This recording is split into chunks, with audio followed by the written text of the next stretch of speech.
Good afternoon, Bucknutters. I am Dave Biddle. Welcome to What We Learned Live, our post-game podcast. And Texas just took the 19-17 lead over Alabama with 1:29 left. Did they leave too much time on the clock? I'm sure no one's going to join this podcast till this game's over.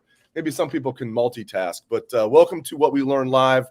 Buckeyes knocked off Arkansas State 45-12 today. I thought overall, I was encouraged by this. I mean, I thought, there were things that happened that, definitely went in Arkansas State's favor. Emeka Egbuka, Buckeyes finally get a punt return for a touchdown for the first time in 8 years. Jalen Marshall was the last to do it in 2014, and it gets called back. 2 penalties on that play on the Buckeyes. Way too many penalties. So I'm going to get into what we learned from my perspective. I got a lot of notes here, as you can see, a lot of notes. So I'm going to go chronological order, and then eventually we'll take questions. So wait till I ask. I mean, you guys can ask questions now, but I might not see them because it might be too far down the list. But eventually we'll take questions. We're also hoping to hear from Steve Hellwagon and Patrick Murphy live from Ohio Stadium after the press conference.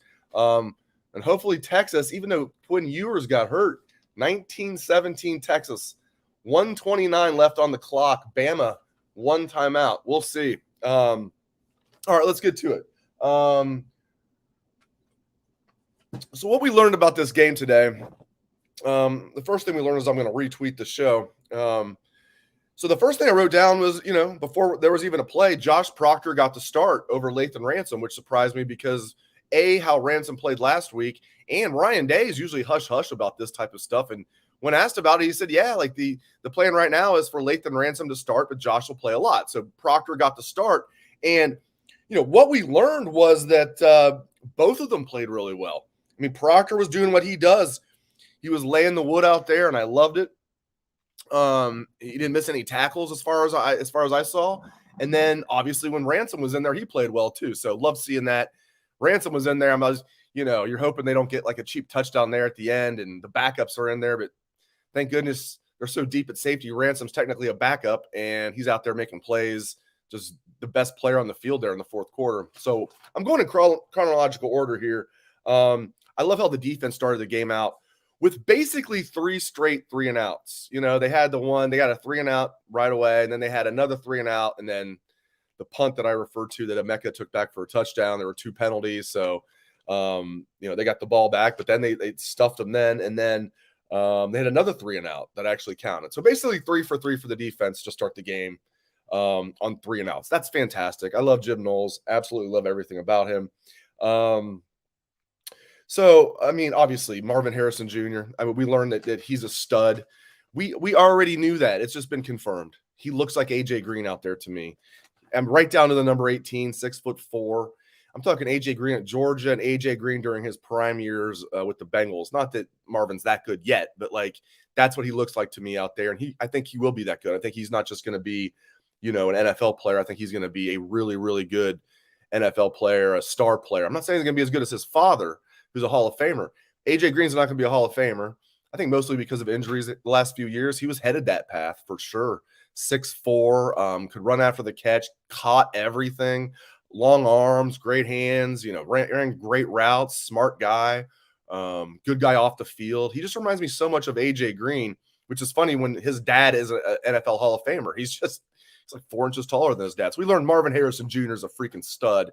We already knew that because of the Rose Bowl and everything else, that we've talked about, but certainly learned that. I mean, my gosh, what were his final stats? Marvin Harrison Jr.'s final stats: 7 catches, 184 yards, 3 touchdowns. Not too shabby there. We'll take that any day of the week. So, yeah.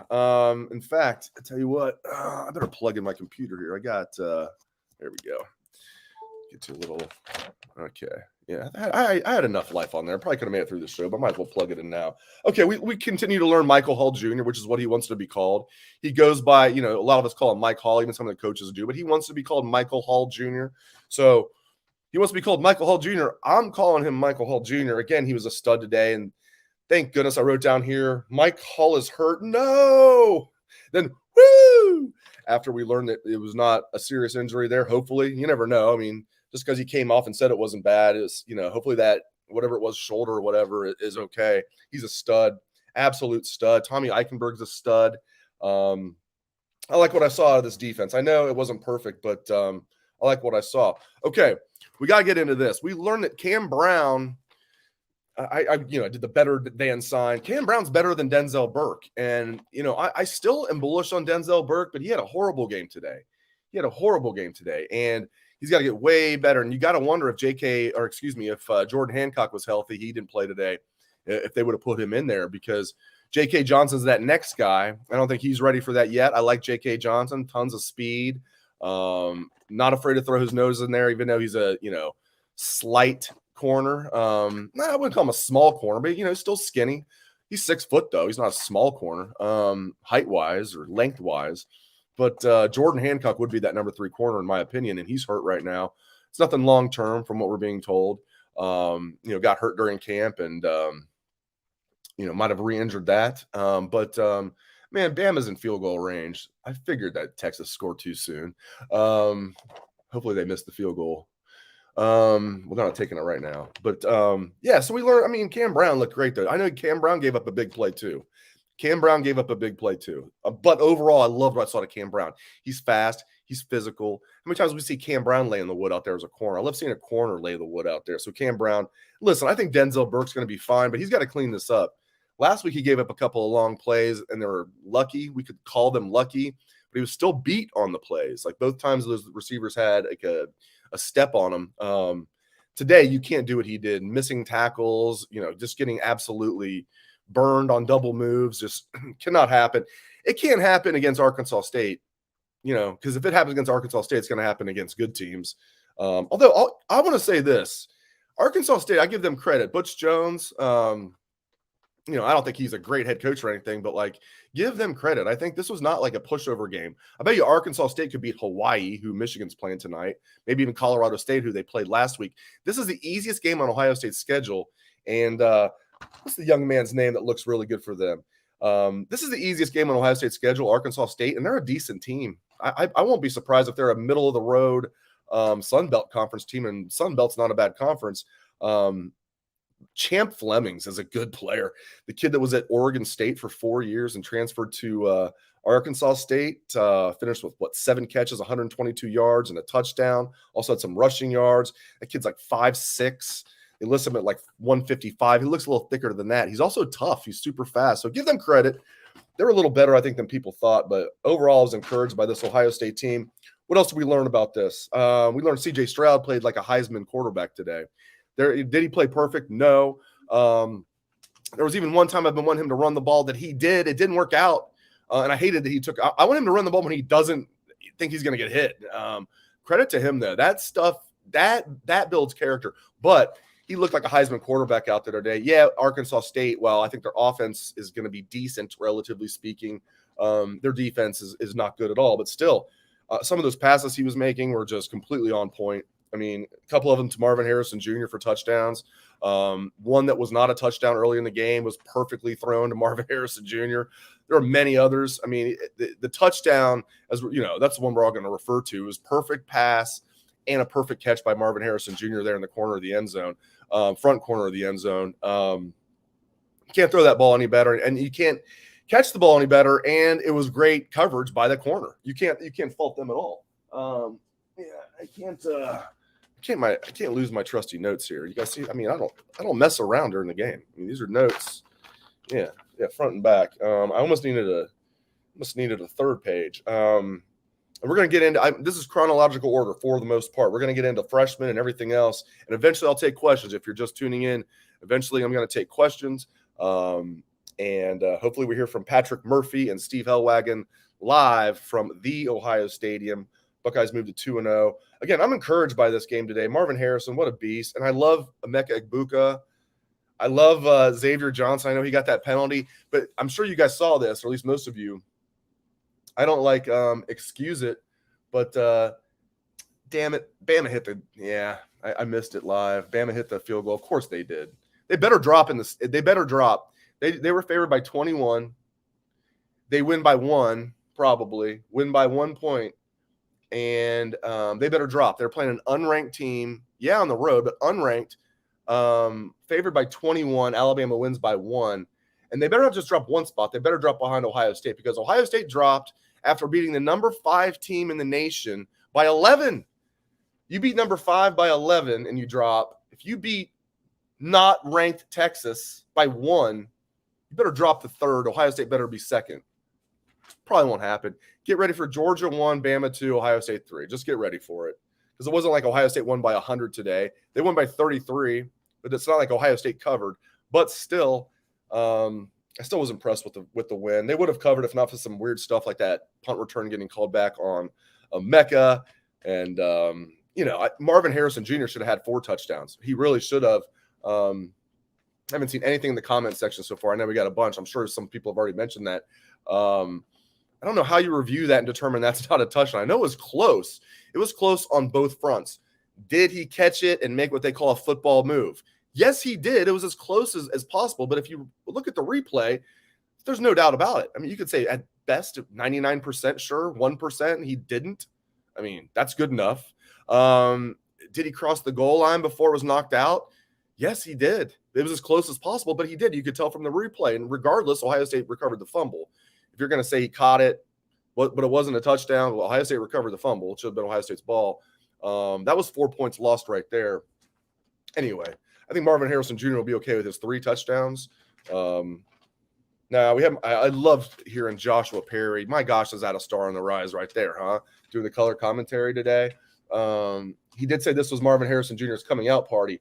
Part 2, I'll say, because the Rose Bowl's his coming out party. But great to see that, because we talked all offseason. Marvin Harrison Jr. and Mecca Bukro are going to step right in, and nothing against Garrett Wilson and Chris Olave. There's not going to be a drop-off. Easy to say that, and we're seeing that now, though. We're seeing that. We just need a healthy JSN, and I'm told he could have played today. If this was the Michigan game, he would have played today. It'd probably been effective. It wasn't like he would have played and been out there 20%. I think he's probably I don't know, 80% right now. Send him out next week against Toledo. Get him ready for Wisconsin. All right, let's get it. We talked about the defense a little bit. JT Tuimoloau looks great to me. Looks absolutely great, particularly early in this game. I thought he dominated. And then it was Michael Hall who stepped up after that. I love this D-line. Jack Sawyer played well.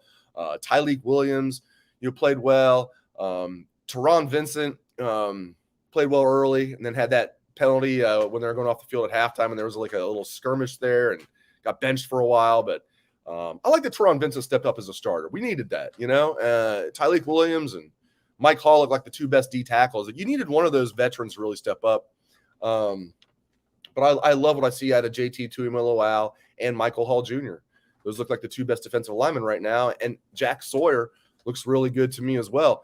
And Tyleik Williams. This reminds me a lot, and they even better and even deeper than way back in the day when it was, Matt Finkes and Mike Vrabel and Luke Fickell, those guys, playing as freshmen. Fickell was a redshirt freshman. Vrabel and Finkes were true freshmen in '93, and they all played a lot. Fickell started, and then they came back that next year, as second-year guys. They all started, and you're thinking, man, this D-line is not only good right now, it's set up for future. I mean, watch out for this D-line next year, and it's good right now. It's really good. It's great. It's great, and I think they're going to continue to get better. I'm going to get into freshmen later, but I before I move on, because I know people are probably screaming at me right now if I'm talking about the D-line, I don't mention Kaden Curry. Kaden Curry looked great. Good for him. We're going to get into the freshmen later. Okay, so love the running back combo. We learned that Travion Henderson's a stud and Mayan Williams is a stud. I mean, they have 2 studs. Absolutely. I won't be surprised if Mayan goes pro after this year. Got another year of Henderson. Hopefully get Pryor back next year. Another guy I'm going to talk about later is Dallin Hayden. He looked good to me. So loved what I saw, that 1-2 punch. But going back to the defense, I mean, Denzel Burke's got to get better. Cam Brown completely outshined him. And I wonder if, if Jordan Hancock wasn't hurt, if Jordan Hancock would have been in there. As I said, I mean, this defensive line is fantastic. Absolutely fantastic. Okay, we've got to get into this. We learned that there were too many damn penalties on Ohio State. I mean, Arkansas State had their share too. Oh, my goodness. Ohio State, first of all, instead of it being 14-0 early or whatever it would have been, it would have been 14-0 on Emeka's punt return. They have 2 penalties. Give the ball back to them. And then what do they do on top of that? They get 2 more penalties then to give them 30 extra yards to get them down in field goal range. So then they get a cheap field goal when this defense really started the game off, for all intents and purposes, was 3 straight 3-and-outs. Way too many penalties on Ohio State. Way too many. There were too many against Notre Dame. They took it up a notch tonight or today. I'm sure Ryan Day is more upset than any of us. You got to get that cleaned up. Big time. Big time. Way too many penalties on the Buckeyes. I wrote this down right before I came on the air. I don't know if they had one in the last 2 minutes, but I don't think they did. I think they finished 9 penalties for 95 yards. Can't do it. Can't have it. Can't have 9 penalties for 95 yards. Can't do it. 4 times the defense jumped off sides. 4 times. Now, I'm not a big fan of the rule change because it used to be if you jumped off and you got back, it was cool. Now, it'd be different if the quarterback, everybody moved. But like now it's this guy jumps off a little bit and you can just kind of the O-tackle can just kind of do something and then it's offsides. I don't like that because for years, what was wrong with the rule? They've already made too many rules that are friendly for the offense. What's wrong with the rule where you jump off sides, but if they don't move, I'm not even talking about the offensive tackle moving a hand up. If they don't move and you get back on, that should not be offsides in my book, but it is. So you better be disciplined. Doesn't matter if you don't agree with the rule. Way too many penalties for Ohio State. Way too many. Ridiculous. So we learned you got to clean that up. Too many penalties last week, although I like that DeJuan Jones didn't have any penalties tonight. He was the one that was the biggest offender last week of that rule. Too many penalties, but not good. Not good at all. Denzel Burke not only was getting beat, but had his share of penalties. Got away with one where he clearly grabbed the guy's, jersey. Should have been pass interference, wasn't, and that was a big play. Well, not a big play, but disappointing, very disappointing.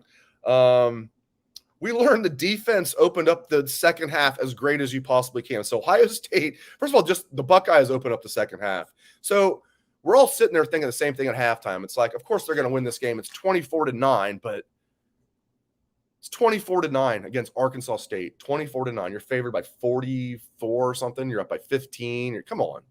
24-9. What do? They come out there and they go 75 yards and 120.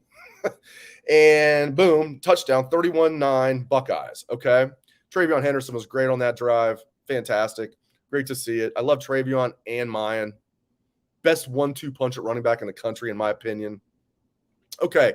What does the defense do then? The defense gets the ball. What do? So 2 tackles for loss. So that's 3rd and long already. Then a sack from Steel Chambers. So you get 2 tackles for loss, then a sack on the first 3 plays of the second half for the defense. Okay. And then the offense gets the ball back. They get a long touchdown from Emeka Egbuka. 38-9, 4 minutes into the second half. They just came out. Ohio State, you could tell they were pissed off like we all were. Just up 24-9 at halftime. And before you can blink, it's 38-9. This game's over. Then what does the defense do? 38-9. You already know the game's over. Starters are still out there. I wondered if they would take the starters out. I think they left the starters in a little too long today, but whatever. As long as there were no injuries. Mike Hall got hurt. I was thinking, why is he still in there? Hopefully he's not hurt. Seriously, doesn't sound like he is. What does the defense do then? So offense, touchdown, defense, 3 and out with 2 tackles for loss and a sack. Perfect. It's like a pitcher, with the 9-pitch, perfect inning, 3 strikeouts. Offense, another, quick strike touchdown. What's the defense do? Another 3 and out. Perfect start to the second half. Absolutely love it. Then everything's going well. Offense finally has to punt. Denzel Burke. We learned Denzel Burke got burned again. Only led to a field goal. And we also learned the red zone defense was on point today. I keep saying tonight. The red zone defense was on point. Gave up probably a little too many yards than they wanted to, but 12 points, 4 field goals, no touchdowns. I love that because they're going to be aggressive. I love the aggressiveness from Knowles. They're going to give a bid. If you're an extremely aggressive defense, which they are, they're not kind of aggressive. They're extremely aggressive. And if you are that, you're going to give up your share of big plays. As Knowles has said himself, you just want to limit the amount of big plays, no more than 5. 5 is the absolute limit. Obviously, you want less than that. You start giving it more than 5, and by big plays, he means 20 yards or more, you're in trouble. You're at 5 or less with tackles for loss and sacks. We didn't see turnovers today, but with turnovers and just overall chaos, you're going to be okay, especially with this offense. 5 or less. I think there are less than that. I'll have to go back and look, but whatever. I like what I see out of this defense. Flying around out there. But Denzel Burke's got to be better, but I love the red zone defense. Love the red zone defense. That's huge because they're going to give up some big plays. As long as those big plays are not touchdowns, like we saw against Notre Dame, that first play in the Notre Dame game, the one that got Josh Proctor that he whiffed on. Steel Chambers chases it down, gets the tackle. They're in the red zone even after they get the penalty on JTT on that same play. And what happens? And the Buckeyes stuff them from there, and they have to kick a field goal. That was a win for Ohio State. Instead of Notre Dame starting the game off with a touchdown, it's a field goal, 3-0. You're not going to beat Ohio State with field goals, not even in a defensive struggle like that. All right, so a couple things that we learned here. Let's talk about the freshman. I mentioned this earlier. I thought Kaden Curry looked great, and that didn't surprise me. He was the first one to get his black stripe removed in the spring. He looked great in the spring. The only reason he didn't play any offense or defensive snaps against Notre Dame, he was out there in special teams. So maybe he got one. Maybe he got one defensive snap against Notre Dame. The reason he wasn't out there more, Notre Dame had 49 offensive snaps. I don't think I've seen that in football in a long time. 49 offensive snaps. Ohio State didn't have that many in that same game, but they had 71. So Ohio State, 71 snaps against Notre Dame. Notre Dame only had 49. Kaden Curry looks great to me. So that was great to see. He gets in there. He gets a tackle for loss. For his first big play as a Buckeye, a tackle for, looked great too. Just flew in there, read the play perfectly, zone read. He knew somebody else had the quarterback. He had the running back assignment. Bam, 5-yard loss. It wasn't one of those cheap, tackles for loss. That's like really because if it's no gain, it's a tackle for loss. And that was at 5 yards. He looked like just a bullet train. Love Kaden Curry. And Jim Knowles refers to him as a surly guy, kind of Jack Sawyer. So those two guys are surly. And Knowles says, I love that being a Philly guy. So Kaden Curry, love that. And then on the very next play, he gets a solo tackle. How about Kaden Curry? And then the other freshman I want to mention, true freshman, Dallin Hayden looked good to me. Looked good. Getting in there as that third-string running back. Looking like a little Michael Wiley out there wearing that number 5. Really liked what I saw at Dallin Hayden catching the football, running the football late. Had about 5 touches. I think had 3 carries and 2 receptions. I'll have to look at the final stats, but I like the burst that I saw out of him, and I like the toughness. There's sometimes it looked like, okay, they might get him tackled here, and he might not get that first down, and he was able to slither through and looked good, Very mature kid. We've got a chance to interview him during camp, which told a lot to me because they don't bring a true freshman third stringer out there unless they believe in him. And at the time, he was a 4th stringer because that was before Evan Pryor got hurt. That said a lot to me. And then we got the chance to sit down with him, and it was like, okay, this kid's mature as heck. It's easy to see why they like him. And his dad was a former NFL player. Dallin Hayden looks good as that third-string running back. So good to see that, especially with the unfortunate injury to Evan Pryor, like I said. Some other true freshmen getting their debuts tonight for the Buckeyes. Hero Canoe at D-tackle. Love seeing that. Great defensive line class they brought in. We talked about Kaden Curry. He at DN. Hero Canoe, the one D-tackle in this true freshman class. And then the other 2 really good DNs, Amari Abor and Kenyatta Jackson, were in there late. That was great seeing them. They look quick. What a great D-line class. I would have preferred a 5-man class with another D-tackle in there, but give me this all day with the 3 DNs with Curry and Abor and Jackson and then Canoe at D-tackle. It's too bad they didn't have a great D-line class the previous year. Oh, wait, that might be one of the best D-line classes in Ohio State history with JT Tumo-Lawal, Jack Sawyer, Michael Hall Jr., and Tyleek Williams. Talk about stacking 2 great D-line classes back to back. Love it, absolutely. All right. Cam Martinez is the other thing I wrote down here. We learned Cam Martinez, if not for Tanner McAllister, knowing this defense almost as well as Jim Knowles himself and being a good player, Cam Martinez would be a starter and they wouldn't miss a beat. We learned Cam Martinez is a really good player. I think we already kind of knew that, but we definitely learned that. All right. What do you guys think? You think we should do some questions? I think we should do some questions. All right. Fire away with any questions for me. Let's start here at the bottom. All right. Fire away with any questions. All right. Let me put my reading glasses on so I can see. All right. Terry from YouTube. I think we needed to give Devin Brown a chance. I was surprised that, Stroud was not out earlier and McCord in earlier, and then the Devin Brown didn't get some reps. I'd like to see I thought for sure he would. Now, I'm sure Ryan Day expected that, but he also didn't expect to be up only 15 points at halftime. It's a 2-score game at halftime, so they went a little later. Brandon on Facebook does not really have a comment. He just says Denzel Burke exclamation marks. Yeah. We all know what you mean. He's got to be way better. He didn't have to be better. He has to be way better than that. Disappointing. When will we see CJ Hicks? Dubba da Boss from YouTube. I don't know. I thought we'd see him late. He was one of those guys I thought would see late. But I will say this. They only got the second-team linebackers in there late. So Chip Trayanum made basically his debut. You know, he's been playing all over special teams and looking good. He's the backup to Tommy at the mic. And Tommy played all 49 snaps against Notre Dame at the mic. So 50, including a kneel down. So Chip is that backup there. So he got in there. Cody Simon was playing a lot late. They only played 2 linebackers. I thought we'd see CJ Hicks. Hopefully we see him next week. All right, question from David on YouTube. Am I concerned about our pass rush and corner play? I'm concerned about Burke. He's got to clean. Now, I do think he's going to be okay long-term because I know what I saw last year. I think today he was just way over-aggressive thinking that, we're playing against a bad team. I can maybe get a pick 6. Way too over-aggressive today and just played a horrible game. I'm not concerned with the pass rush. This guy was trying to get the ball out quickly. How many times did he have to throw the ball away or got sacked or got hit on, basically throwing the ball away? I like this pass rush. Not concerned about the pass rush at all. Penalties. Brandon is not about questions. Brandon from Facebook says penalties, exclamation marks. Exactly. Way too many penalties. I covered that earlier. Can't have it. Can't have it at all. Way too many penalties. Basil from Facebook. Are we ever going to see CJ running the ball? He tried it once today. I give him credit for it. I just think once or twice a game he needs to do that. Now, I want to see him run it when he can. There's 10 clear. We've seen where he doesn't do it, where there's 10 clear yards ahead of him. He could get the first down, slide, get out of bounds, one of the two, and he doesn't do it. Today, he took off on a 3rd and 9 play, only got 2 yards, took a pretty hard shot at the sideline. Borderline could have been roughing the quarterback, although I don't think it was. Not roughing the quarterback. You know what I mean? Illegal, late hit out of bounds. I was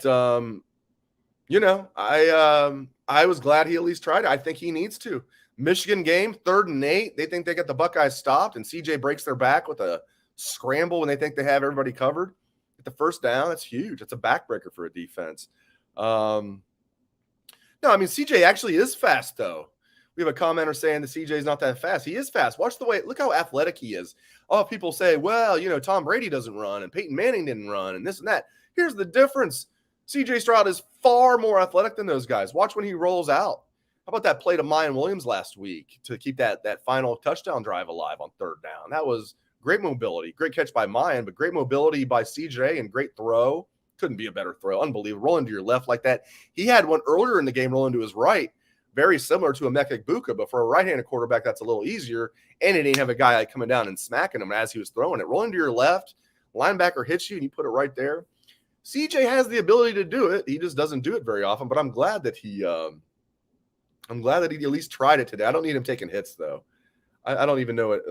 Yeah, I heard that too. Yeah, Knowles is saying that the defense is at 78% of the defense installed. Yeah, that jibes what he told us. At the end of camp, he said it's about 75%, but that's what he expected, though. He didn't think it'd be 100% installed, and he said they can continue to pull things out of the tool chest. They have all of these things, and when they add things, it's not going to be anything that's like completely diametrically opposed to what they're already doing. It's going to be kind of similar, just kind of like an adjustment of what they're already doing. And I love his aggressiveness. Doesn't it look like a silver bullet defense? Don't you guys love it? John wants to know, who does Ohio State play next? They play Toledo at home, 7 o'clock next week. Yeah, 7 p.m. game. Yeah, 7 p.m. game next week against Toledo. And in case you're thinking this is going to be a cakewalk, Toledo, I think, will be a better team than Arkansas State, for example, this year. And Arkansas State actually looked solid to me today, relatively speaking, not meaning that they would win a Big Ten game or anything. But Toledo's picked to win the MAC. So make of that what you will. Toledo is picked to win the MAC, at least their division of the MAC. So they look like a solid team. They got a lot of returning starters. Their quarterback is good. He's been there for a while. He's returning. They did lose a good running back and a good safety from last year's team, but Toledo is going to be a decent team next week. Kind of wish it wasn't a night game, but whatever. It's 7 o'clock. It's like it's 8 o'clock. It'll be all right. Yeah. All right. Keep those. Where was Jaden Ballard? I think just right now Xavier Johnson's just ahead of him, and they just mainly played 3 receivers today. Those that are wondering where was Jaden Ballard, I think, he was out there, but played well in special teams. And I think Xavier Johnson is just right now beat him out, and he's right there. Ballard's right there, but they just basically played 3 receivers today. And for the most part, like I said, Ballard was out there, but there's a lot of comments about too many penalties. Way too many. I mean, way too many. Absolutely way too many. Some Josh Proctor comments coming in. This is from Richard on Facebook saying Josh Proctor looked good. We have a lot of people saying Josh Proctor looked good. Absolutely agree with that. I thought Lathan Ransom looked good too. I found it interesting that Proctor got the start after what Ryan Day said. So good for Proctor for stepping up. They're going to need both those guys.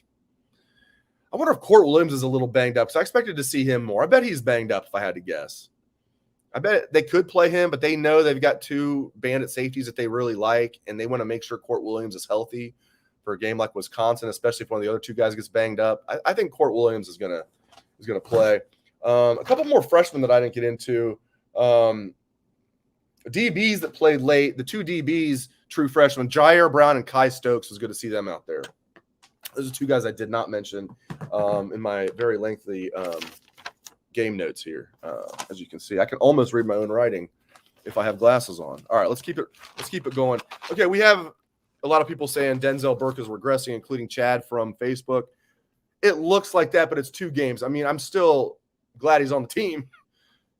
He just looked over-aggressive to me today, man. He just looked over-aggressive, like he was thinking, okay, today's my day to have like a pick 6 and another interception. He's got what it takes. We know what we saw last year as a true freshman. You don't come in here at Ohio State and be the first corner to start from day one at true freshman at corner ever, unless you're really good. People might say, what about Sean Springs? Sean Springs was a redshirt freshman in 1994. Somehow he redshirted in 93, even though he's only here for 4 years anyway. I've joked. I had Sean Springs on a radio show one time and joked with him, like, how in the heck did you redshirt in 1993? He's like, I don't know. He's like, we were deep, but I should have been playing. I'm like, yeah, did they think they were going to get 5 years out of you? I digress. We've never seen a true freshman corner start from day one at Ohio State other than Denzel Burke, and he played well. So I think Tim Walton's going to get the best out of him, but if we continue to see regression, that's both on Denzel Burke and Tim Walton, in my opinion. There's no way that kid should be regressing. So you got to coach him up, and Burke's got to figure out what the heck's going wrong here. So I know what I saw last year. Still can't believe Texas didn't win. I tell you what, though, Alabama was favored by 21, and they went on a last-second field goal by 1 point. They better drop. They should drop to 3rd, but they won't. They'll drop to 2nd. And by the way, we'll see how impressive Georgia's win over Oregon was. I'm not buying Oregon and Bo Nix at all. A rookie head coach. Cristobal might have not been great, but he's a good head coach. Although he didn't look that good today. All right, keep firing away with questions. Hopefully we get to hear from Patrick. The press conference, I'm sure, is going on right now. See if I have any news from Patrick or Steve. I'm sure they're ways away from joining, if at all. Keep those questions firing in there. So many comments about Denzel Burke. He'll be all right. I really believe he'll be all right. You guys know I don't. I shoot you straight. I try not to bash kids, but if you would know if I was down. I mean, I'm down on what I saw today. He played horrible. He looked awful today, but I think overall Denzel Burke's going to be okay. The 2 big plays he gave up last week were fluky, in my opinion. Did something happen to Matt Baxendale? No, he's on the show every Wednesday. We just didn't have him on this week because we had a special guest, Monica Daniels, Paris Johnson Jr.'s mom. Bax has been on almost every Wednesday for forever. Especially he's been on every Wednesday for the last few months other than just one. So, yeah, Wednesday mornings with Bax is when we have him on, Bucknuts Morning 5. When will we see Sonny Styles? Comment from YouTube, Dubba the Boss again. another guy I thought would see today. I think what happened was, though, they played the starters longer than what they, I think, intended. The starters were playing into the fourth quarter on both sides of the ball because it was closer than they expected at halftime. And not that he was close then, but I think they wanted to just make sure that the score wasn't misleading there, which it worked out well because as long as Michael Hall Jr. is healthy, everything's good. No one got, I didn't notice any injuries. Yeah, I mean, I don't know. I thought we'd see guys like Sonny Styles in there, but the problem is the starters were in there longer than what they thought. So then the second team defense cleaned it up. I didn't see a lot of third team guys. Kai Stokes is a third team guy, but he's really good. Jair Brown's a third team guy. He's really good. So I'm surprised we didn't see Sonny Styles. Maybe I missed him, but I think you just backed up what I said. I didn't have him jotted down as one of the freshmen I saw late. I have the game recorded. I'm going to rewatch it. For those that want to know, if you're a Bucknut subscriber, I do a written version of what we learned every Monday after I rewatch the game. So keep it locked to Bucknuts for that on Monday. Yeah, Josh on Facebook is saying the Buckeyes should be number 2. They should be. Prepare yourself for them being number 3 still, though.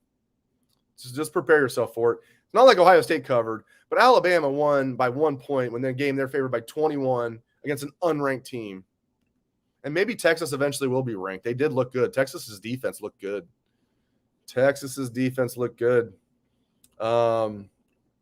Yeah, Chad again from Facebook. Kaden Curry looked like a monster. Gonna be a monster. Yeah. And might be like later this year. He looked great. They need to mix him in there. Tyler Friday made a good play today. But right now, man, I mean, Kaden Curry looks like the 4th best defensive end on the team to me, with JT Tuimoloau, Jack Sawyer being 1 and 2. I'll still put Zach Harrison 3rd. Although that one play I saw from Kaden Curry, that's one play, but that's might be more impressive and just more violent and faster than anything I've seen out of Zach Harrison. I think Zach Harrison's playing solid. I want to be clear about that. He's doing his job. He's not missing tackles. He's setting the edge. He's playing physical. He's a little quicker off the ball. He's not as quick as maybe we thought coming out of high school off the ball, that first step. But I think Zach Harrison's playing solid football. That's what they need. They needed JTT, and I'm going to call him JTT, even though I know it's not technically that. We know who I'm talking about. And Sawyer, they need those guys to really step up, and they have, especially JTT. He looks great. And then one of those D tackles to step up as a star, I thought it'd be Tyleek Williams, and Tyleek looks good to me, but Michael Hall Jr. stepped up as that star. Love it. Absolutely love it. And then we need Zach Harrison to be solid. If those sophomores stepped up like I thought they would, they have as a group, maybe not the guys we expect. Well, most of the guys we expected, and then just Michael Hall Jr. has been like the best of the group, which I'd be lying to you if I expected that. And I was bullish on him. They talked about during spring how, mini Geno Atkins, mini Aaron Donald, strong hands, quick, just strong overall, undersized, but doesn't play undersized. And when you're that strong and you're undersized as a D tackle, I think it plays to your advantage, that low center of gravity. You're able to, and you're just as strong as the guy, but you're quicker than him. Oh boy. Daniel from YouTube. Where is Julian Fleming? Hurt again today, to answer your question. Jackson Smith and Jigba, we know he was hurt. Jackson Smith and Jigba and Julian Fleming out. So basically for the second straight game, they're without two of their top 4 receivers. I put Fleming 4th. You got JSN, Marvin Harrison Jr., Mekhi Buka are going to be the starters if all things, everybody's healthy. Fleming would then be mixed in as that number 4. I think Xavier Johnson has earned some playing time, even as that number 5 or number 4. Do we know for sure Julian Fleming's better than Xavier Johnson from what we've seen? I mean, by recruiting rankings, he's way better, right? But we'll see. Maybe Xavier Johnson's earned that number 4 role. But I still think Julian Fleming needs to play eventually either as the 4 or 5.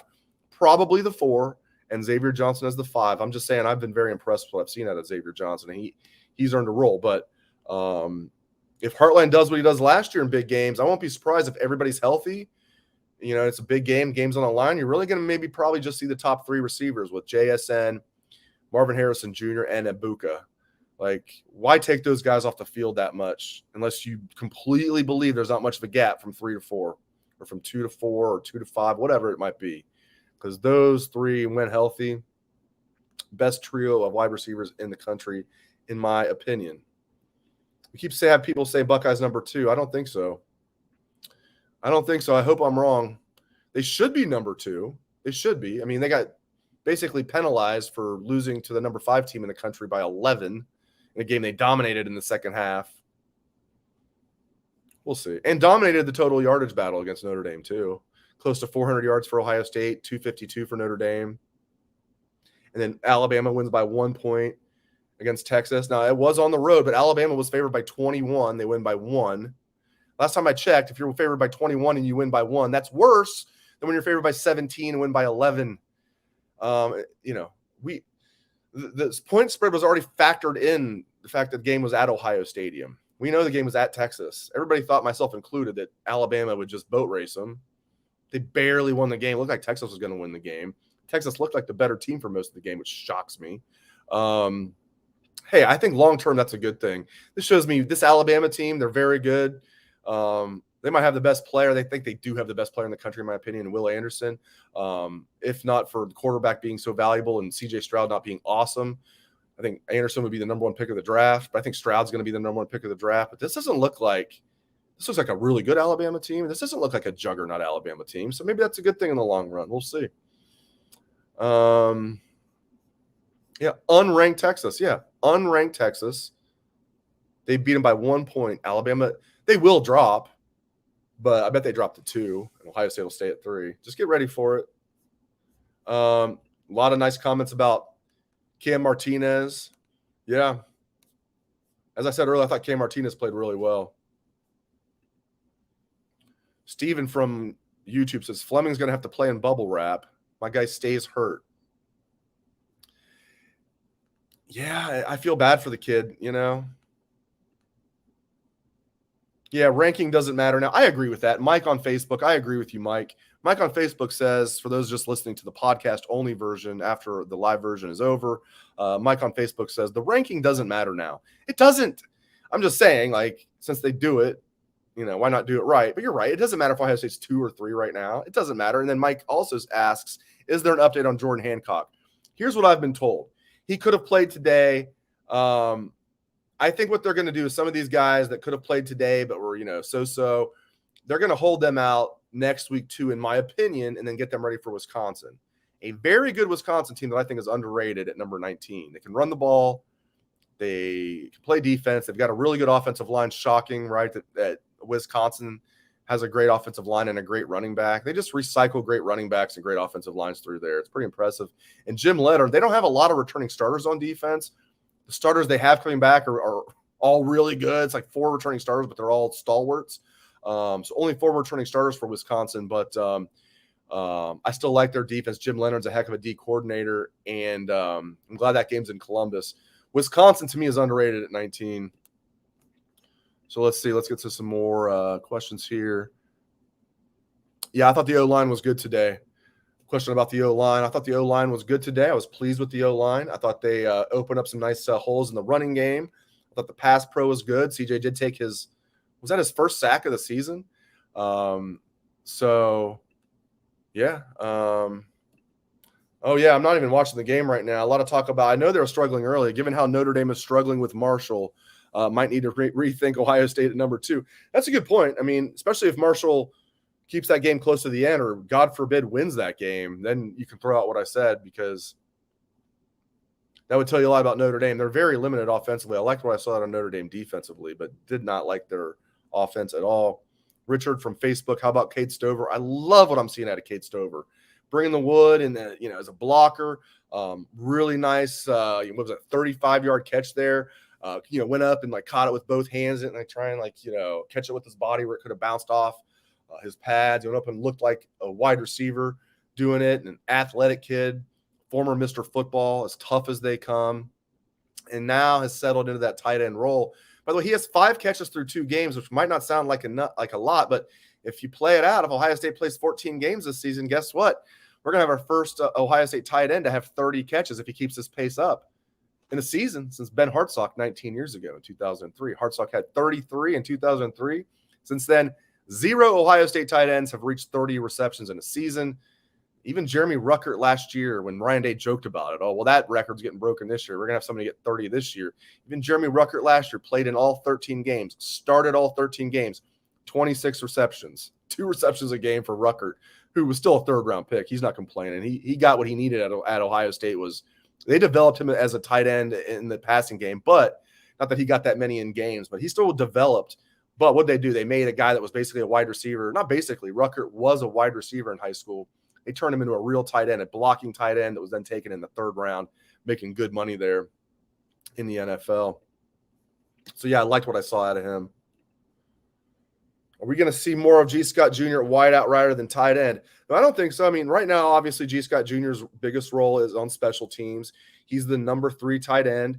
And if something would happen, they like to run more 12 personnel with 2 tight ends out there than I think maybe a lot of people, not that you guys, you follow it closely, Ohio State runs a lot of 12 personnel.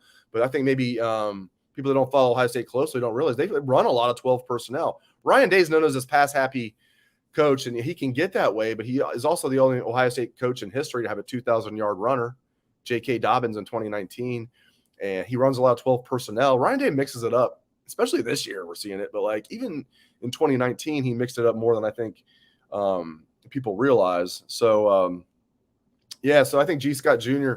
Right now is at number 3 tight end. We saw him out there a decent amount, had one ball thrown his way. If there's an injury, one of the top 2 guys, he'll be out there because they play number 2 tight ends. No. Chad on Facebook, put yourself in timeout, Chad. Put yourself in timeout. You've had a lot of nice comments and questions, Chad. I love you, so don't take this. But you need to put yourself in timeout. I'm gonna give you 2 minutes instead of 5 because that was not Ben Hartsock. You spelled Hartsock wrong. It was Ryan Hamby who dropped a touchdown in 2005 against Texas, not Hartsock. Hartsock was gone by then. Hartsock was on the national championship game in 2002. All right, Chad, you're in timeout, my friend. So Hamby, not Hartsock. So there you go. Chad's in timeout for a little bit. Okay. Somebody said, don't even bring that up. I know that. Thank goodness they broke the string last week against Notre Dame. Like they said, that 2005 Texas game started the string of Ohio State being dreadful at home against non-conference opponents. 2005. So, yeah, I was disappointed in the lack of, they will. One thing we have Willis Stiles on YouTube saying Ohio State needs to get some more turnovers on defense. Yeah, absolutely they do. Absolutely they do. But I love the aggressiveness. They'll get there.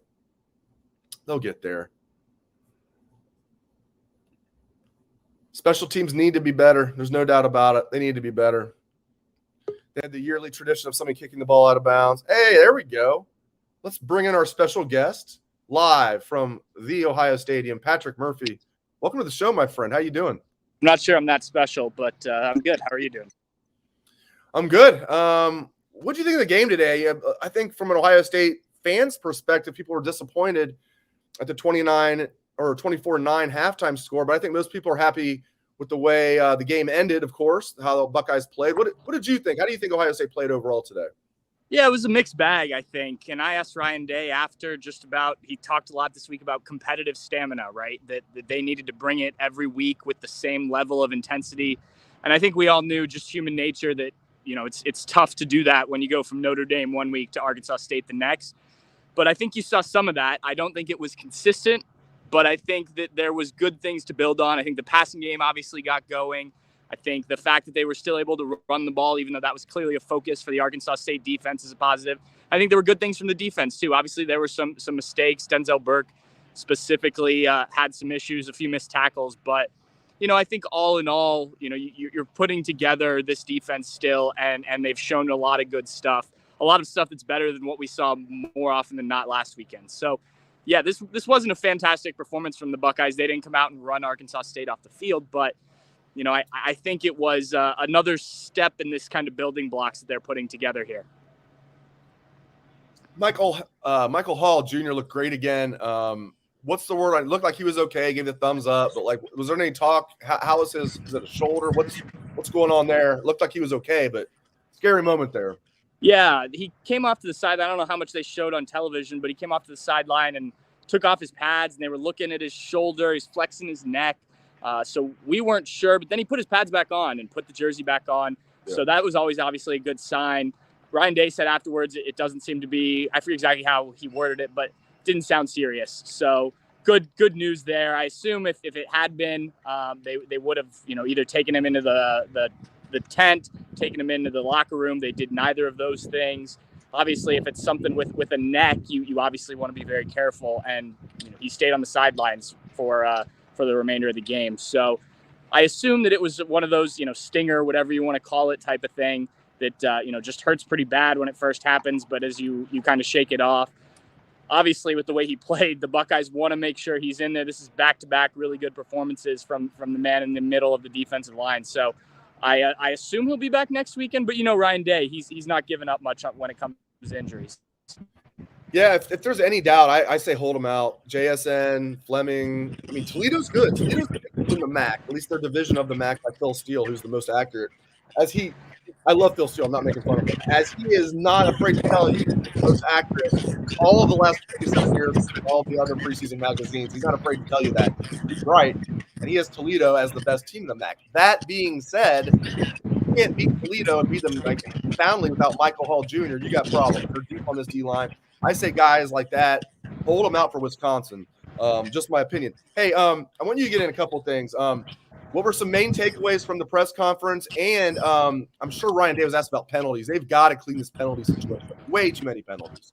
Yeah, second week in a row that this has been an issue. And obviously it's a little different when you're playing Notre Dame. Things get heated and whatnot. There were a couple silly penalties in that game. But, yeah, the ones today were not good. You can't be given first downs to a team when you're about to let them off the hook or let them off the field. You have a punt return touchdown that, this isn't like Ohio State has punt return touchdowns all the time. And then you get a penalty on that one. Yeah, Ryan Day said that's certainly one of the things, probably the primary thing that has to get cleaned up. It didn't cost them last week. It obviously wasn't going to cost them today, but down the road, if you're a penalized team, we've seen it with good teams in the past, that can be the difference between when you're losing in a big game. That's certainly a major issue. And, I think when you look at the different kinds of penalties too, that there's just a lack of discipline with some of them. And that has to get fixed for sure. And I'm sure it will, especially on the defensive side. I can't imagine a guy like Jim Knowles putting up with that for very long. We've seen him, he's pulling guys out of games for less. So if penalties continue to be a thing, that may be something that changes who's in the game as frequently. Question from YouTube, Yakov22. How was the crowd today, Patrick? Did not seem too loud on TV, he says. Yeah, it wasn't. I mean, look. It's Arkansas State at a noon game. 20-some minutes before kickoff, I was standing right over here in front of the student section. We're watching guys warm up, and I was standing next to another reporter, and there was hardly anyone in that south end zone where the students usually are. I think this is one of those days, if you're a student, the people who really love Buckeye football come, but it wasn't a game that was high on most people's list. I can't blame them for that. This was supposed to be 44.5-point favorites. It is what it is. The atmosphere wasn't crazy. It did get loud in here at times. There were some third downs, especially in that first half when things were a little, iffy. There, still 100,000 people at the game. So, when it got loud, it got loud. But, yeah, it was nowhere near the atmosphere of last week, and I didn't expect it to be. So there's been a lot of talk on the show. Let's preface this, as we've already talked about. It doesn't matter if Ohio State is number 2 or number 3 in the polls this coming week. It really does not matter at all. But it's fun to talk about. And Ohio State dropped after beating the number 5 team in the country by 11 points when they were favored by 17. Alabama today beat an unranked team that they were favored by 21 over by 1 point on a last-second field goal. So you would think Alabama's going to drop to 3, right? I've been warning people. A lot of people are saying Ohio State's going to be number 2, no doubt about it. I've been warning people. I think I agree with them. Ohio State should move up to number 2. Alabama should drop to 3. I'm warning my friends out there. I bet you what's going to happen is Alabama will drop from 1 to 2 and Ohio State will stay at 3 because Ohio State didn't cover either. Although Alabama should drop to 3 in my opinion. They did not look good today at all. No, they did not. I had the game on the iPad in there, and they did not look good. It wouldn't surprise me, just given the way these things work, if Alabama stays number 1, honestly. I mean, everyone kind of gives that team the benefit of the doubt more often than not. And, it was on the road, I guess, and in a tough place to play, so to speak.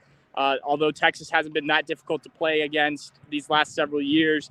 I agree with you. I think it should be Georgia 1, depending on what Georgia does today. I haven't seen anything from them. I don't know when they play, but Then the Buckeyes 2 and Alabama 3.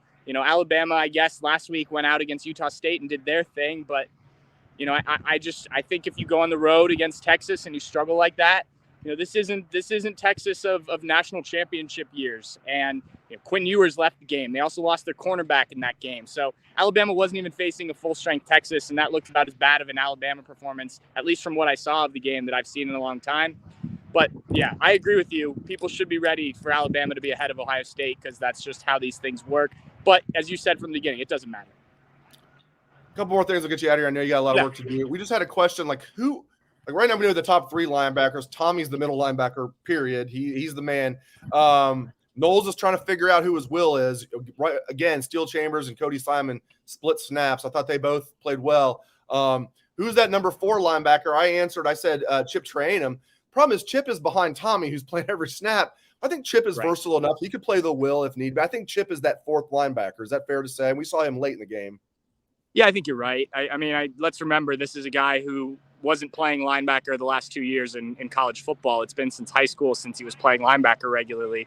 So it's not surprising that, you're using a guy like Cody Simon, who has been a linebacker these last couple games. So, yeah, I think Chip is certainly in the mix there behind the starting 2. If you want to say Cody Simon's the 3rd. But you're right. It's hard to take Tommy Eichenberg off the field with the way he's playing right now. And Chip Trayanum is, I think, just kind of the opposite of the beneficiary of that.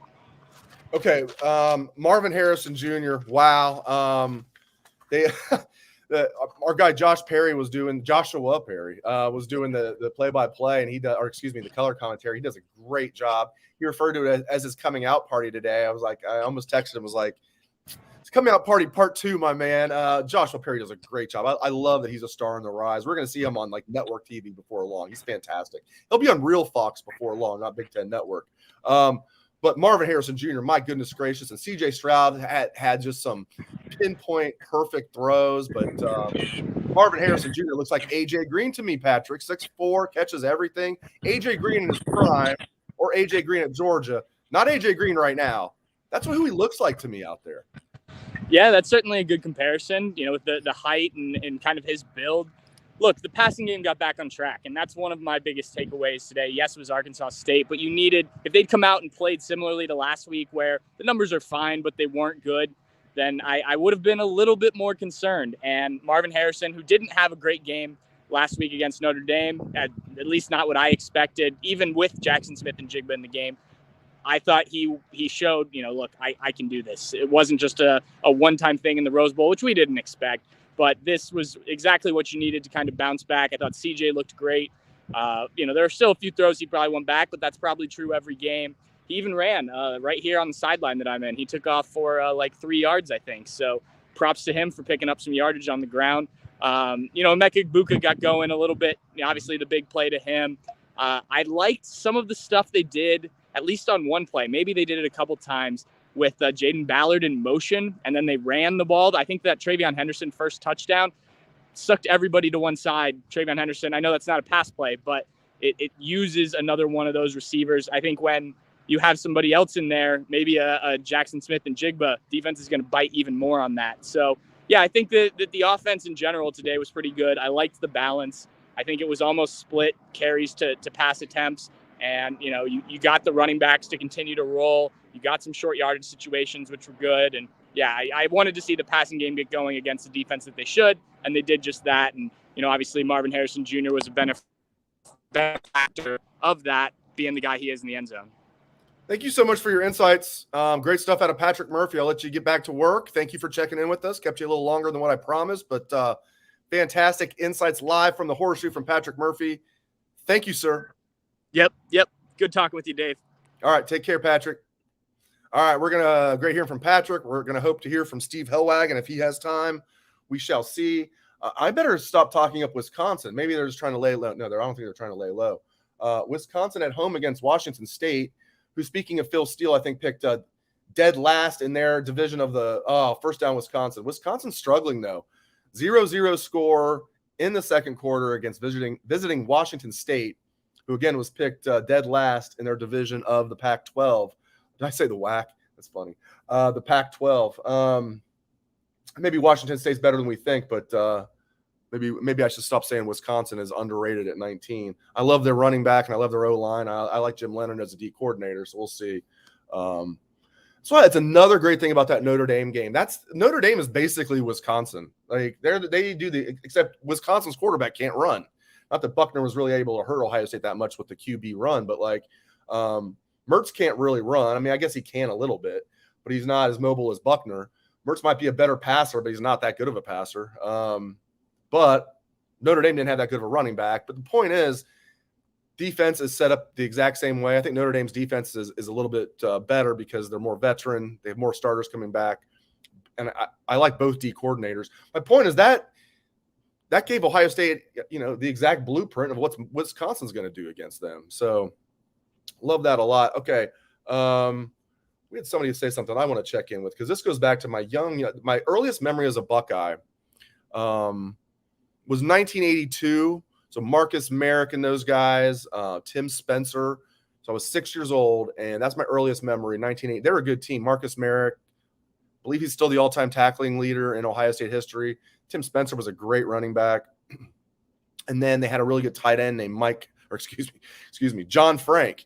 And then John Frank had 2 great years, at least maybe 3 great years for the Buckeyes. He's the best tight end in Ohio State history, in my opinion. And we have somebody pointed out, I want to be clear. The record of receptions for an Ohio State tight end has not been Hartsock with 33. That's just the last time an Ohio State tight end has had 30 or more receptions was in 2003 with Ben Hartsock. John Frank has the school record with 45 in 1983, as Mike points out on YouTube. And John Frank, who then played for the 49ers, won a Super Bowl, retired early from football to be a doctor.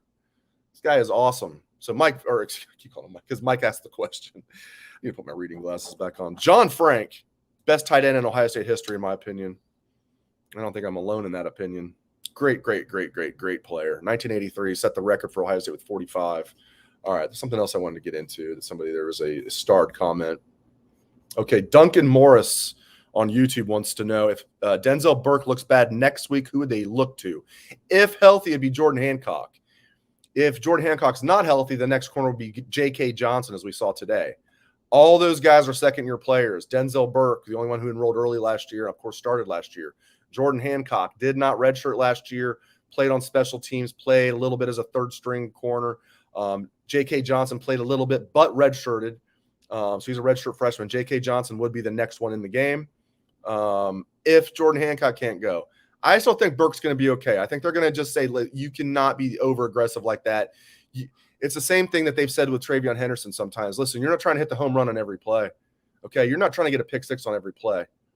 You need to chill out and play football and play assignment football. That's what this defense is about. 11 playing as one. You don't need 10 playing as one and then Denzel Burke out there trying to be a superstar. Yeah, I mean, not only did Ohio State win, and we have a comment on YouTube saying they won and that's all that matters. I agree with that, but I also think they looked good. Like I know they didn't cover the spread, but they looked good. I thought there were some fluky things early, like the punt return getting called back, and then 2 more penalties on top of that, to get them a cheap field goal instead of it being 14-0 at 7-3. It's like, okay, whatever. What did you guys think? I mean, look at the total yardage, final. I mean, Ohio State just dominated this game. It just was disappointing that they were only up 24-9 at halftime. But again, I love the red zone defense. I love the way this defense is attacking, flying around, looking like a silver bullet defense. I'm good.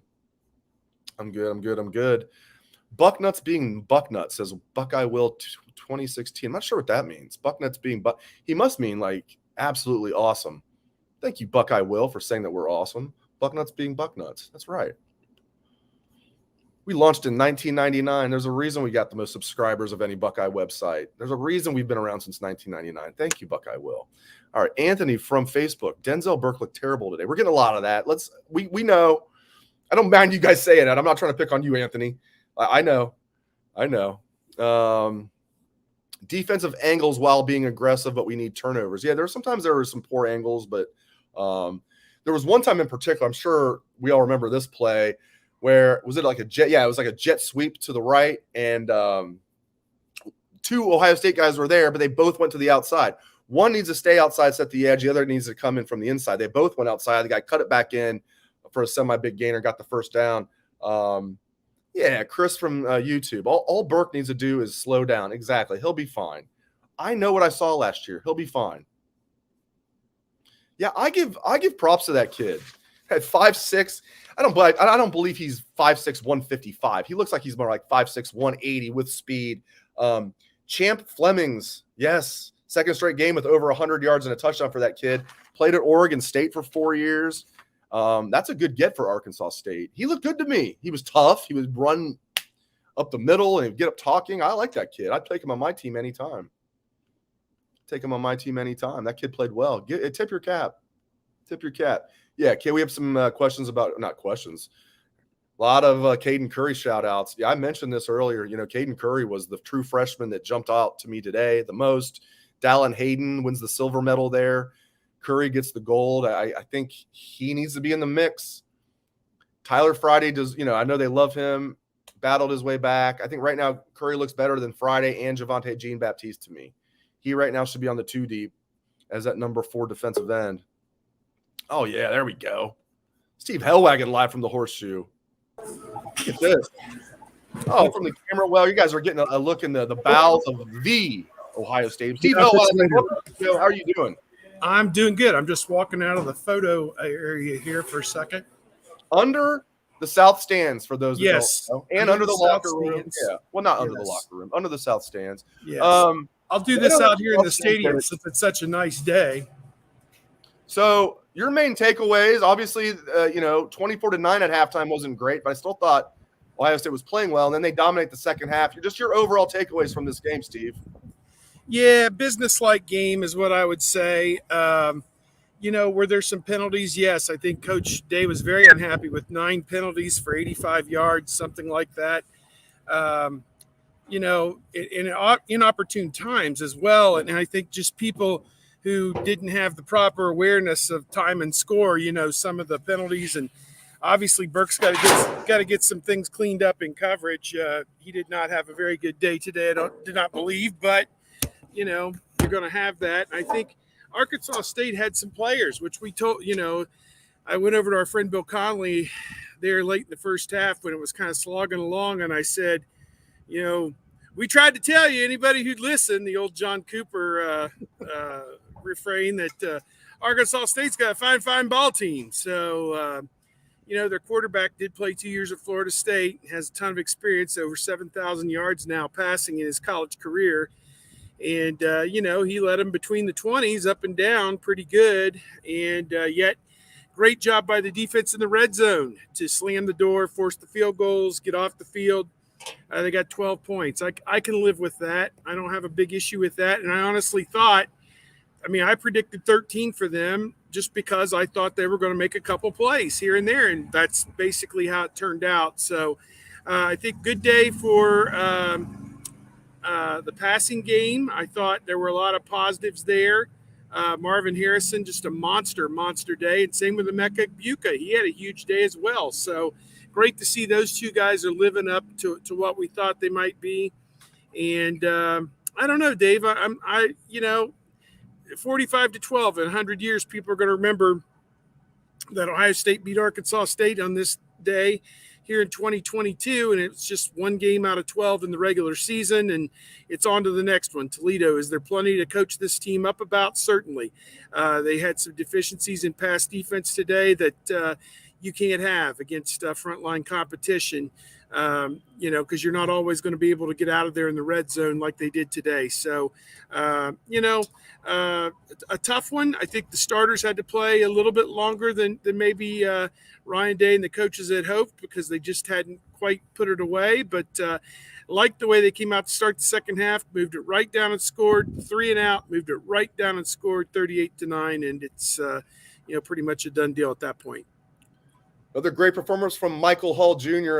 Went out, he got dinged up. Looked like he was okay, though. Patrick was talking about that a little bit earlier. Get into that a little bit, how Michael Hull Jr. Looked after getting dinged up. Looked like he probably could have went back in there if they didn't have the game in hand. And I think JT Tuimoloau looks like a star in the making as well. Just get into both those young defensive linemen.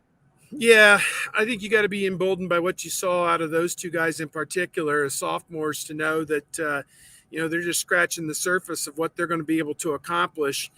Mike Hall, on his sack that came, I think, on a fourth down, he beat the right guard like a government mule. I think it was late in the first half. They got that fourth down stop, and Ohio State got the ball back near midfield, and then they kind of futzed around and didn't get anything out of it. But that was a hell of a play right there. I was watching him very carefully when he went to the sidelines through the binoculars. Looked like he was nursing some kind of a left shoulder injury there.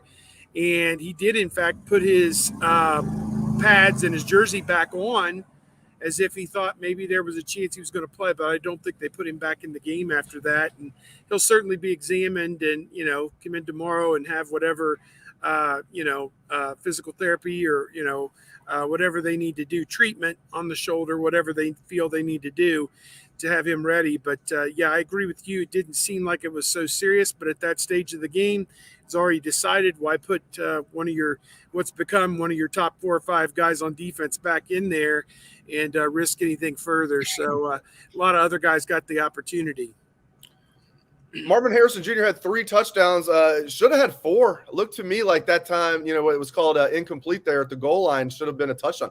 As close as could be on both main things. As close as could be on, did he catch it and make a football move? And then did he cross the goal line? But after doing it, there was no doubt. I mean, it was as close as can be, but we have the benefit of replay. It's not like after looking at it, I had any doubt. We have a comment, or really a question from YouTube from Roger. What about that touchdown that we should have got? He didn't complete the catch, but we did not get it. Why, Steve? I didn't feel like he completed. I didn't feel like he completed the catch. I think he caught it. There was an angle from this south end looking toward the north end, and as soon as he turns, the ball's on the ground. I don't think he ever caught the ball. To be honest with you, I could be wrong, but that was the angle I saw, was from this end here looking down to the other end. He's here, he catches it, and he turns to the goal line. He breaks the plane of the goal line probably with the ball, but he never really completed the catch. I mean, it was like bang, the ball was on the ground. So, bang, bang play. Did they review that at all? I don't know if they did or not. I think they did. My guess is, I would need to back this up. I'm going to rewatch the game. Yeah, rewatch I'm going to do a written version of what we learned on the site on Monday. My guess is it was it wasn't irrefutable. Yeah, I guess it would be the argument they that called it incomplete on the field. Yeah, so. They called it a touchdown on the field. It probably would have stood. It's probably one of those that was so close that they didn't want to do it. And I don't even think they hit him to knock it out. I think they hit him after he drops it. But again, it's one play out of 120. I'm trying to recollect in my memory, but I agree with you. We need to go back and watch it. And you know what? If that's the worst thing that happened to Marvin Harrison this year or on this day, then I think we'll live with it, because the guy made one play after another and got behind the defense for one of the touchdowns. Great crossing route, outran the defense for that one, and then his guy Stroud put it only where he could get it on the last one, and he makes a great play on the ball there. So huge day for him, and he's getting better with each passing day, and you got to be excited about his trajectory, no doubt. All right, so too many penalties today. You hit on that. Denzel Burke. Now, was this a case, Steve, where this is a kid that's really good that was just had a terrible game and was being way too aggressive, which is my stance, or is this reason to be concerned? Well, it's probably different things on different plays. It seemed to me he was getting a little too physical with his coverage, and he needs to get back to basics on, moving his feet, proper positioning of the hands, et cetera, finding the ball, et cetera, because his timing just seems to be just a little bit off right now with what he can do and when he can do it. I mean, when they threw the flags, I was like, no doubt, that's pass interference. And then he had another pass interference, and the guy came down with the ball anyway. He got away with one. He got away with one where he grabbed the jersey. We have Jason on Facebook saying he got away with one where he tugged the guy's jersey going on a crossing route. Yeah. Go ahead.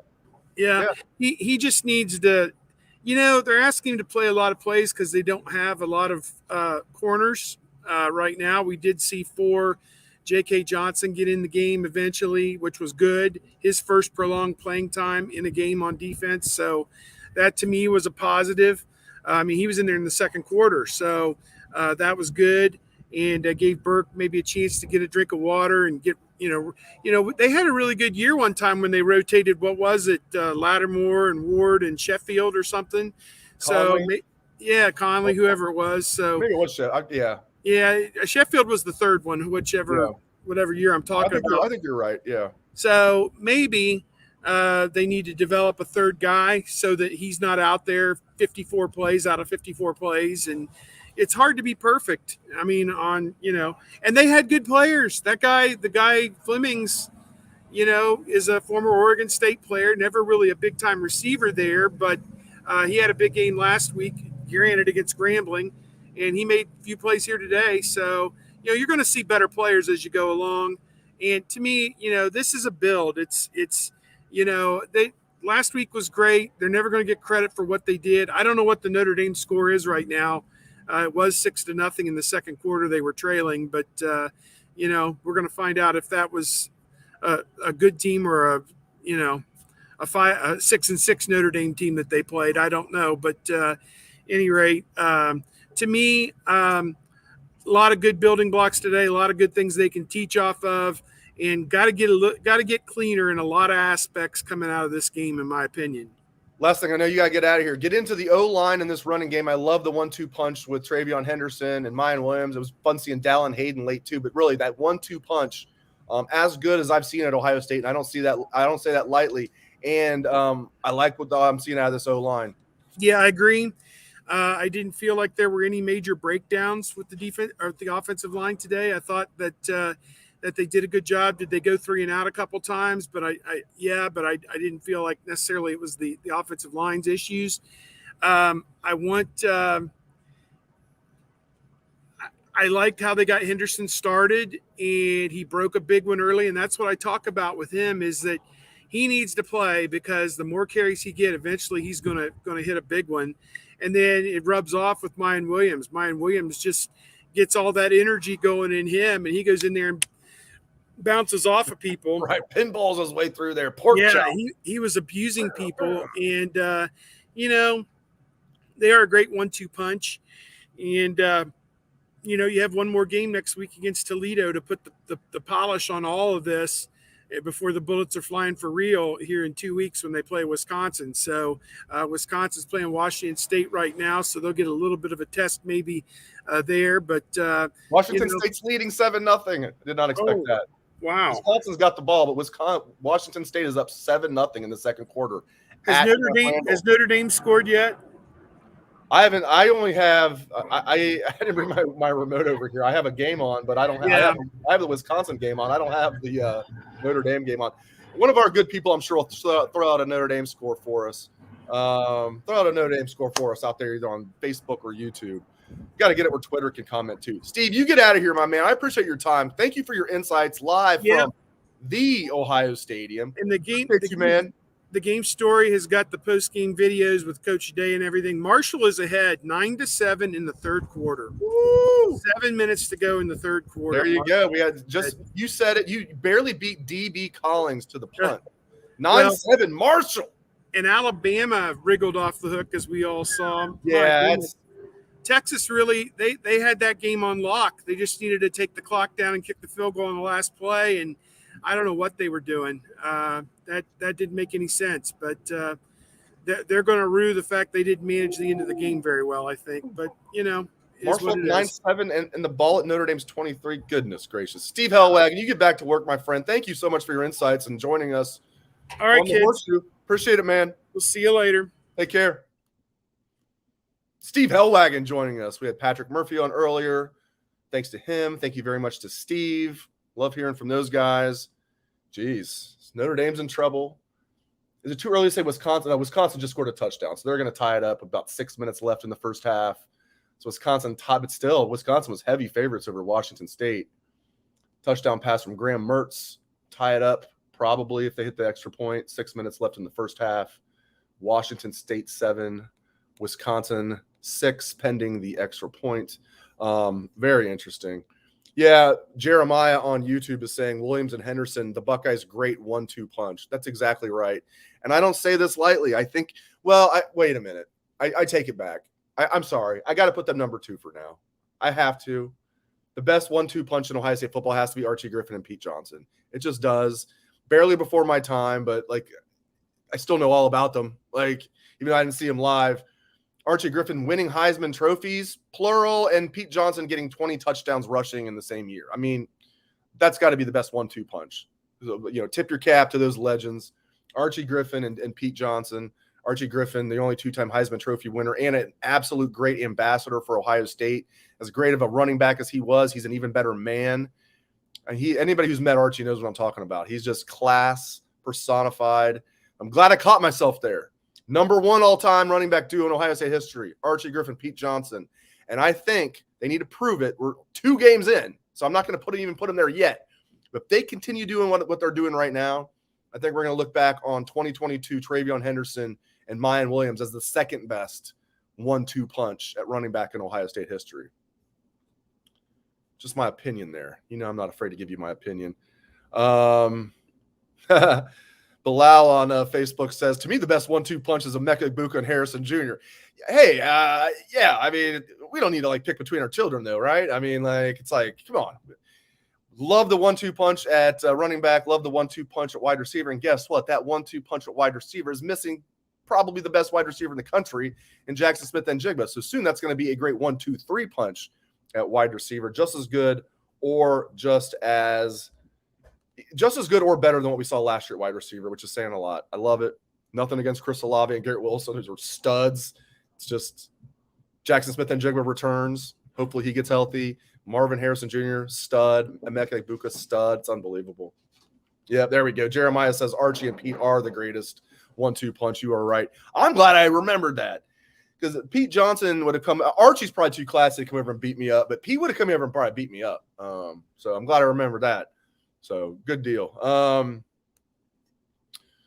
Let's see here. Yeah, number 3, the knockout puncher, Mayan Williams. Bilal again on Facebook. Yeah, the knockout punch. That's what he is. He wore Notre Dame down last week. I love it. Travion's going to get in, and Travion runs hard. He trucked a guy today, trucked a guy last week. He's out there running hard.